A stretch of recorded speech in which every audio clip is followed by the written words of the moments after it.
Dan kami percaya Tuhan akan membuat kami mengerti apa yang kau sampaikan pagi ini.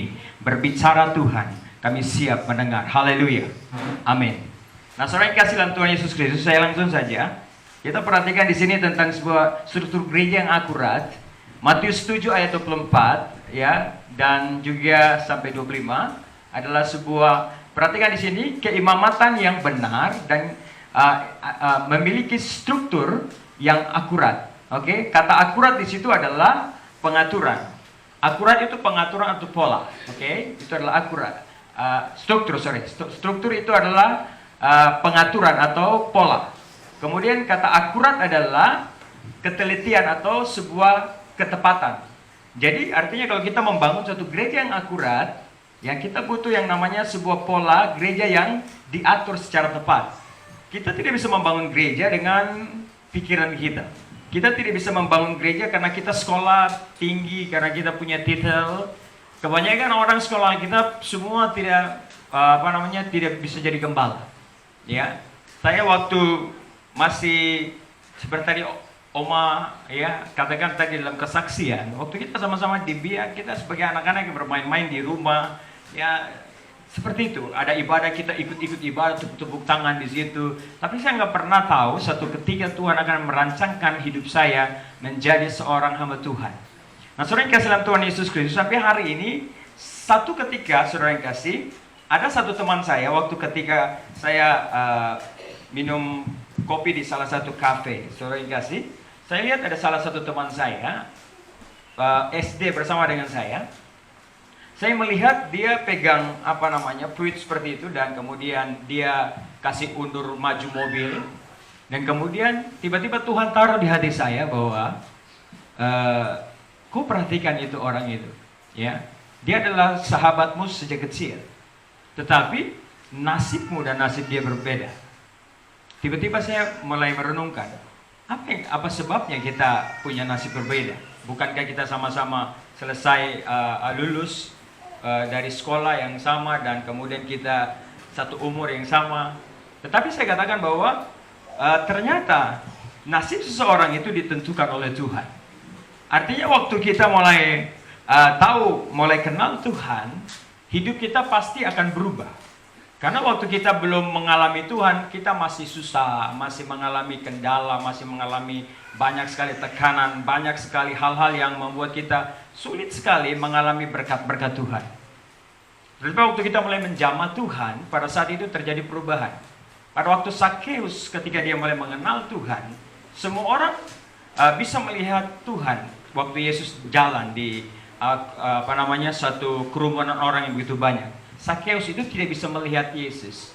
Sampai pada waktu dia naik di atas pohon, dan pada waktu dia lihat Yesus, Yesus tahu persis bahwa ada seseorang saat ini yang berusaha untuk melihat saya. Dan pada waktu Yesus datang berjumpa di rumah Zakheus, pada saat itu Zakheus dijamah oleh Tuhan, atau Yesus menjamah Zakheus, pada waktu itu kehidupan Zakheus dirubah oleh Tuhan. Nah, saya percaya bahwa pada waktu Yesus mulai rubah seseorang, hidupnya, masa lalunya pasti berubah. Ya, semua masa lalu kita pasti akan dirubah oleh Tuhan menjadi yang terbaik.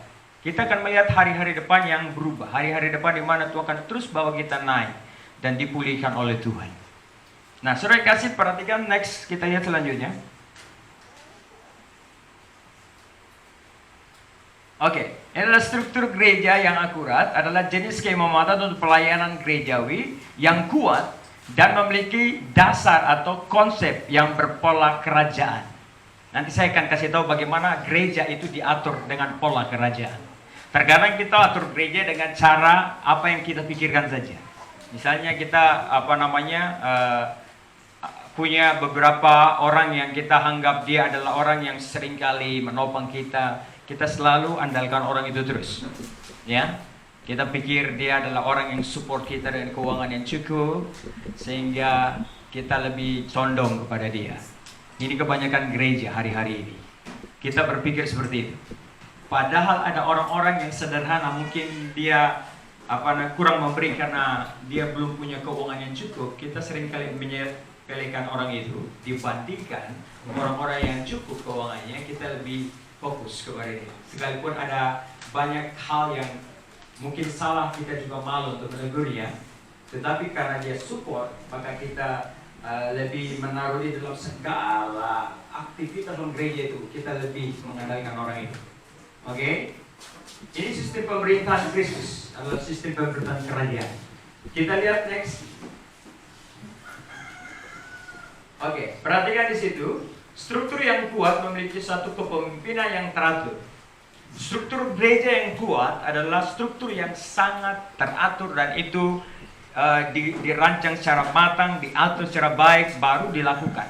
Kita lihat ada jembatan yang sekarang sedang dibangun menuju gereja ini. Itu tidak asal dibuat, semua itu dirancang matang-matang, difokuskan, ya, hari demi hari dirancang sampai menjadi satu rancangan yang tepat, baru mereka eksekusi dan mereka lakukan, sehingga pada waktu nanti terjadi, dia tidak akan mengalami kendala atau rusak di pertengahan jalan. Karena itu gereja yang dibangun, kita harus membangunnya secara akurat, itu dengan cara dirancang secara baik, supaya kita menaruhnya pada waktu fondasi itu diletakkan. Ya, dia akan berdiri ketika angin badai datang, dia tidak bisa digoyahkan. Nanti saya akan jelaskan. Saudara tahu, batu ini, batu yang diatur di dalam gereja ini sama seperti batu yang diatur di gereja di mana saya bangun. Kalau kita membeli batu, kita tidak boleh membeli di tempat yang lain kalau kita rasa batu itu tepat. Dengar baik-baik. Waktu kita mau bangun gereja, kita harus mencari satu tempat yang tepat. Kita harus mencari tukang yang tepat. Pada waktu kita menaruh batu yang tepat itu, kita tidak bisa menaruh batu yang lain lagi. Sebab kalau kita menaruh batu yang lain, kita tidak tahu kualitas dari batu yang lain itu. Ketika kita menaruh semua batu itu sempurna, tapi satu batu saja rapuh, dia akan merusakkan batu yang berkualitas yang lain. Karena itu ketika badai itu datang, batu yang tidak berkualitas itu akan hancur, dan kualitas dari batu yang lain itu akan ikut gugur juga. Karena sedikit ragi itu menghampiri seluruh adonan. Sedikit kesalahan saja itu bisa merusakkan semua yang ada di dalam struktur itu. Karena itu sangat penting apa yang harus kita bangun dalam gereja itu. Ya, karena itu kita harus melihat yang tepat. Kalau kita melihat ada anak-anak kita yang punya talenta, kita harus orbitkan dia dalam gereja untuk membangun. Karena kita ini adalah batu-batu yang hidup untuk membangun suatu rumah rohani, kata Tuhan. Ya, jadi saudara yang kasih, kita ini batu-batu yang hidup. Tadi yang saya katakan ini batu yang mati. Ya, membangun rumah fisik. Tetapi batu yang hidup adalah saudara saya. Oleh sebab itu kita harus melihat orang-orang yang tepat. Kalau kita melihat orang yang salah dan kita menaruh di tempat yang tepat, orang salah di tempat yang tepat, maka dia akan mengganggu posisi tempat itu. Karena itu kalau kita menaruh posisi orang yang tepat di tempat yang tepat, maka posisi itu adalah posisi yang benar, dan batu itu akan kuat untuk menopang semua batu-batu yang lain. Saya mengerti maksud saya?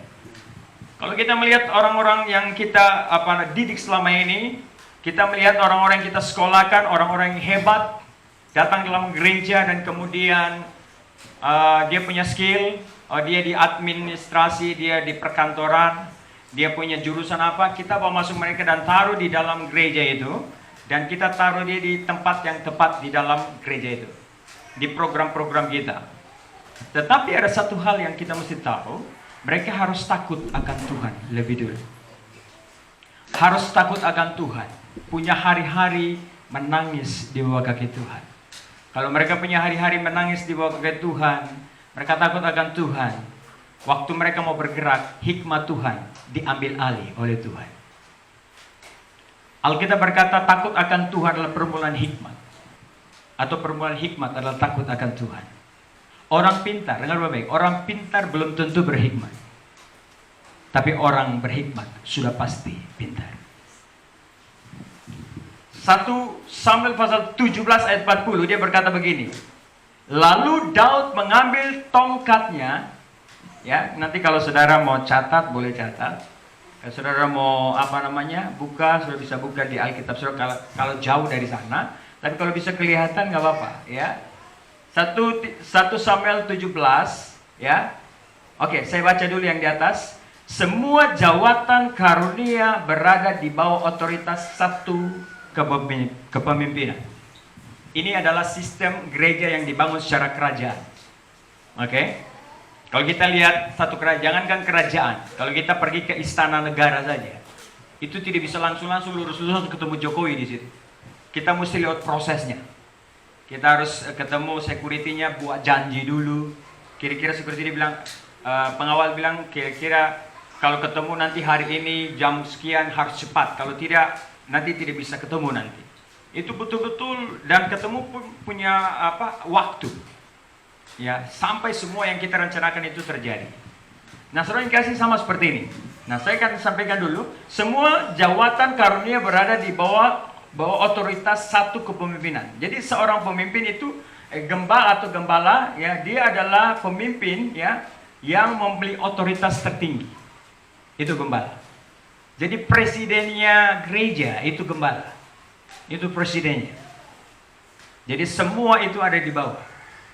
Oke, artinya begini, kenapa saya katakan dia presiden? Gubernur hari ini, dia ibadah di dalam gereja. Dan hari ini juga dia dengar pasti kepada gembala. Gubernur. Presiden kalau dia Kristen, dia masuk dalam gereja, pasti yang dia dengar gembala. Jadi gembala adalah presidennya orang-orang Kristen. Khusus dalam gereja. Nah, 1 Samuel 17 berkata begini. Lalu Daud mengambil tongkatnya, di tangannya dipilihnya dari dasar sungai 5 batu. Pernah saudara dengar cerita ini? 5 batu licin yang ditaruhnya dalam kantung gembala. Perhatikan di situ saya kasih perumpamaan seperti ini. Dia ambil 5 batu, dia pilih, ya mungkin di sini, di sana, di depan, di belakang, dia pilih. Kemudian dia lihat itu yang terbaik. Kemudian dia kasih masuk di dalam kantongnya. Kantong gembala. Karena dia seorang gembala kambing domba. Makanya dia punya kantong untuk membawa sesuatu. Jadi Alkitab berkata dia ambil itu batu, ada 5 batu, dia kasih masuk di dalam kantongnya. Itu kantong gembala. Ya, yakni tempat batu-batu, sedang umbannya dipegangnya di tangannya, ada seperti ahli-ahli begini. Dia pakai untuk lawan Goliat. Sebelum dia pakai lawan Goliat itu biasa dia pakai untuk menjaga dia punya kawanan itu. Biasa kalau terjadi serangan dari binatang buas, itu biasa dia ambil dan langsung dia putar seperti ketapel dan dia lepas. Dan kemudian binatang buas itu pasti akan mati. Demikian dia mendekati orang Filistin itu. Ya, ini yang dia lawan kepada Goliat. Oke, orang Filistin. Oke, itu yang pertama. Yang kedua, saudara perhatikan, ini berkaitan. Efesus 4 ayat 11, dia katakan begini. Dan ialah yang memberikan baik rasul-rasul, ini pertama rasul, kemudian maupun nabi-nabi, ini yang kedua, baik pemberita-pemberita Injil atau penginjil, itu yang ketiga, maupun gembala-gembala yang keempat, kemudian pengajar-pengajar yang kelima. Jadi 5 batu yang ada di kali itu berbicara tentang 5 jawatan. Yang pertama adalah rasul, nabi, penginjil, gembala, pengajar. Ini 5 batu. Tetapi 5 batu itu ditaruh di mana? Di dalam kantong gembala. Berarti otoritas yang paling tinggi dalam gereja adalah gembala. Karena semua jawatan roh itu ditaruh di dalam kantongnya gembala. Satu batu yang keluar untuk menjatuhkan Goliat harus seizin tangannya Daud.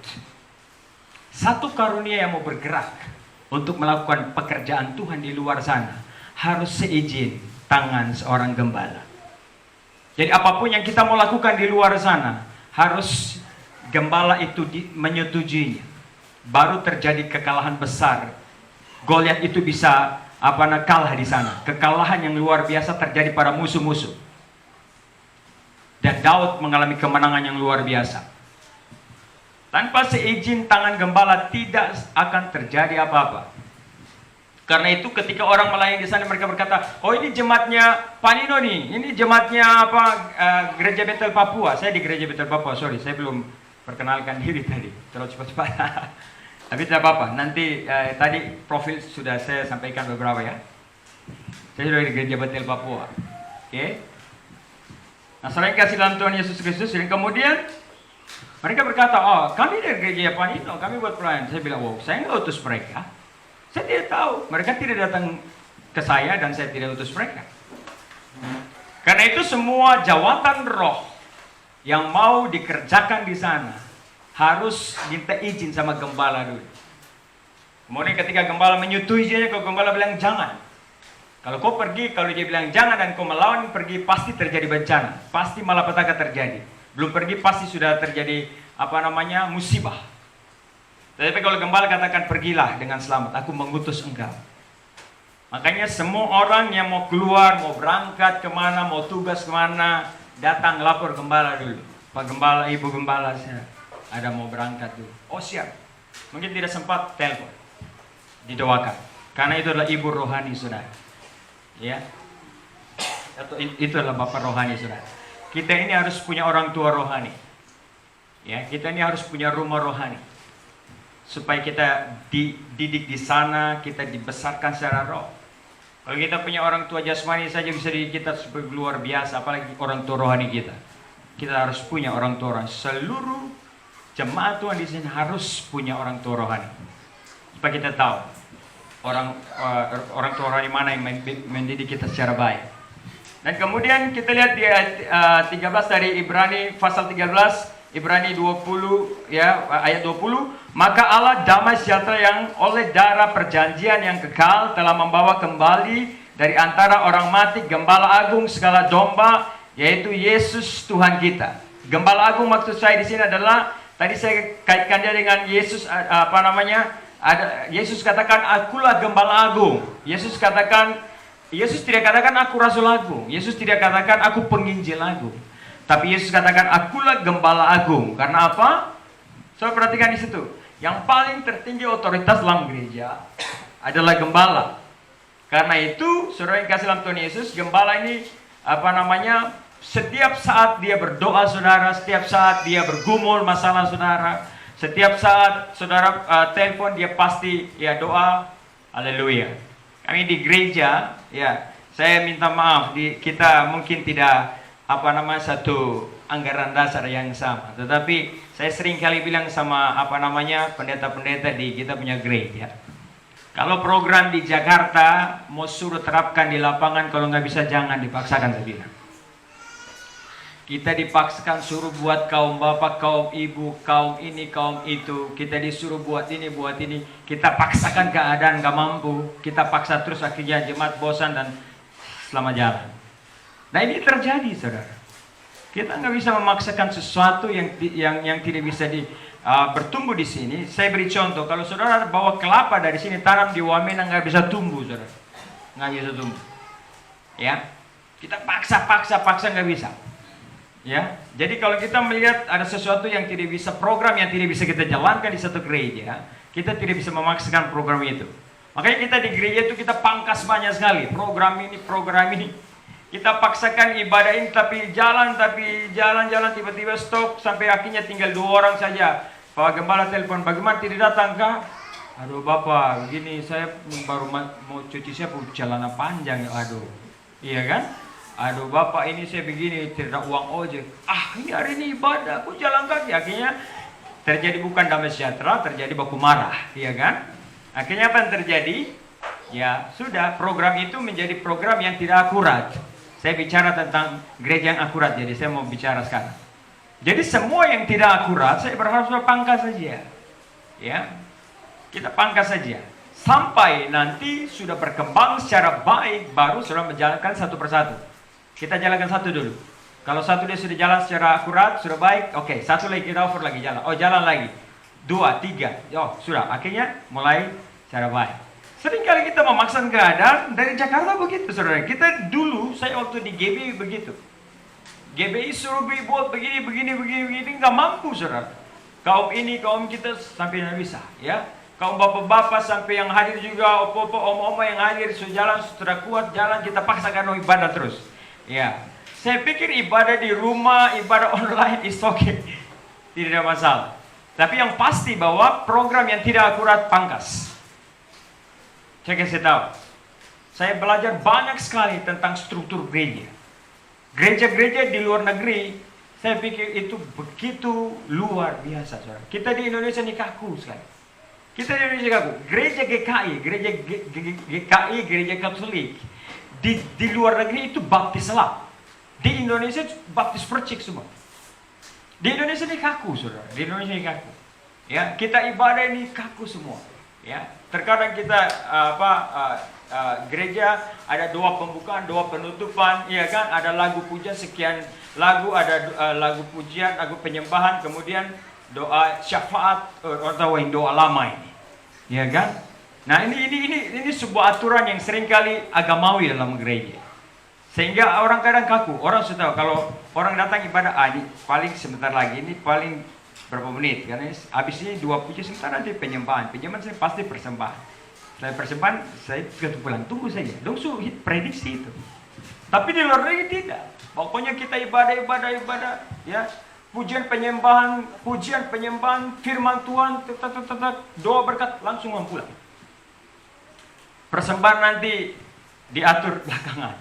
Ya, di Jakarta, di luar negeri yang saya ikut, saudara. Itu persembahan mereka seakan-akan tidak ada persembahan hari Minggu. Ternyata waktu saya lihat persembahan itu terakhir waktu mereka pulang. Ada di luar pintu, di ini pintu kaca, ada lorong masih pintu gerbang di depan sana. Ya, mereka taruh di luar. Ya, setelah ibadah mereka keluar, mereka taruh persembahan langsung pulang. Jadi ternyata persembahan itu gaya hidup. Jadi kapan mau memberi itu terserah. Mau hari Senin, Selasa, Rabu, Kamis, Pak Pendeta saya mau transfer uang persembahan, transfer masuk. Pak Pendeta saya mau transfer perpuluhan masuk. Pak Pendeta saya mau transfer dekonia, masuk. Senin, Selasa masuk.